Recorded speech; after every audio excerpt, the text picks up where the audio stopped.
What's up, everybody? Once again, it's Brandman Sean, and I'm excited to give you this snippet from an upcoming interview with a guy named Peter Prue. He is the founder of e-commerce Empire Builders, and when I say Empire Builders, I'm talking about he's helped people build $1,000,000 revenue businesses online. He's built multiple himself. And why am I doing this video on this channel? Well, first of all, artists today are building empires online. That's exactly what you are doing, whether it's from your music or whether it's from merch. So learning about the digital space from different aspects outside of just typical music is something I'm going to be bringing more and more of to the channel. But this particular snippet right here is something you should all think about, because we've heard of this issue happening before, this threat about your audience and losing access to your audience. But he had a real business making hundreds of thousands of dollars and lost access to all of his audience data.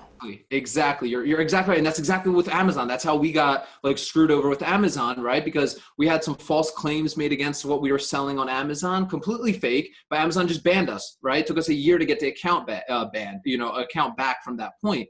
And think about it, guys, your fans, right?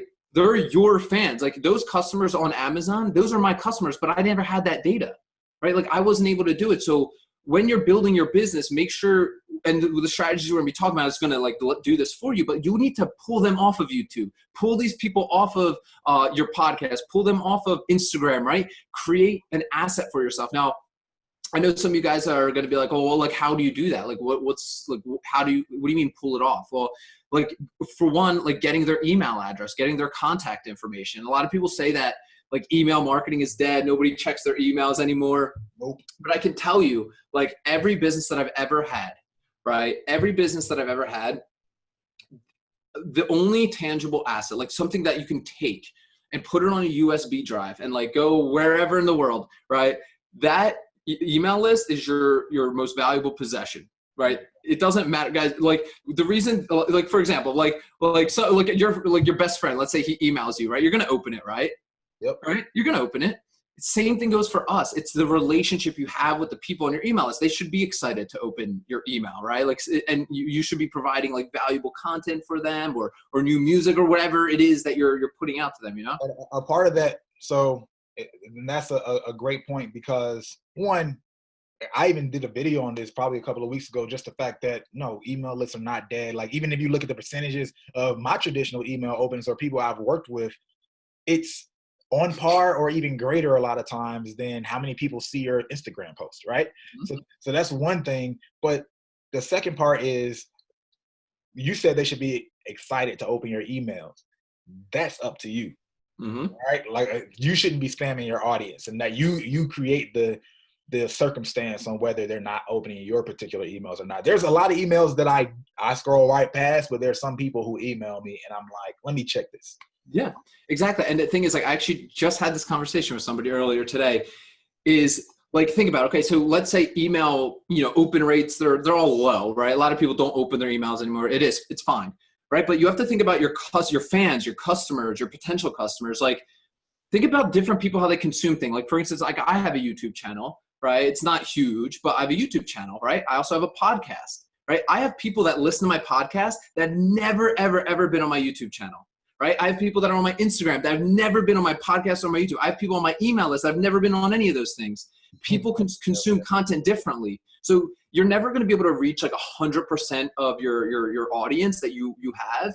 But think about it. You get 20% on the email, another 4% on Instagram, another 5% on YouTube, right? You start getting them from other places. So that number, it goes drastically higher, right? So it's worth having that asset, because if you don't have that, an email list or something that you control, because all of these platforms, they can shut you down, for no reason, guys. I felt it really bad because it impacted my, literally my revenue. But even YouTube, even with my YouTube channel and my podcast, I'm okay, how can I get people off this? Because you never know what might happen. They might not rank your video for whatever reason they decide, right? All right, so that's a snippet. Be looking out for the full interview. The link in the description below will be active the moment the actual full interview drops, but there's something that he said right there. One thing that I really want to clarify when it talks about controlling your audience is not just about being able to control your audience, it's about being able to own your audience. Because there's two types of traffic online, right? There's a traffic traffic that you have no control over, right? You might have a website, you might have a streaming page. They just come and you don't know how they got there, but they came, they're there, good. And then there's controlled traffic, and that's traffic where you're running an ad, right? You might have a Facebook ad, YouTube ad, whatever type of ad that you're running, and you control that traffic because you picked demographic settings, right? And you might have even some sort of retargeting mechanism through a pixel or something like that. So you have a sense of control of that audience or that traffic and how it comes to you. But owning the traffic, owning the audience, is when they come to the website, they come to this streaming page, whether they were controlled or not. When they came there, you figured out how to turn that into an ownership situation, whether that meant you were selling merch or something like that, so you collected their information, or whether you just had some kind of free offering where they gave you their email to get it. Whatever that is, but you now have this information where you own it. And that's something that you can take anywhere, any business. If Facebook dies today, if Instagram goes down, there's always going to be a new platform that comes up that you'll be able to market on using people's emails. And, you know, as scary as it might seem, you can actually just send the people an email. But anyway, that full interview will be dropping soon. I'm excited for you guys to see it. Definitely stay tuned for it. If you like this video, go ahead, hit the like button. If you like it, you might as well share it. And if you're not, subscribe. You know what to do. Hit that subscribe button.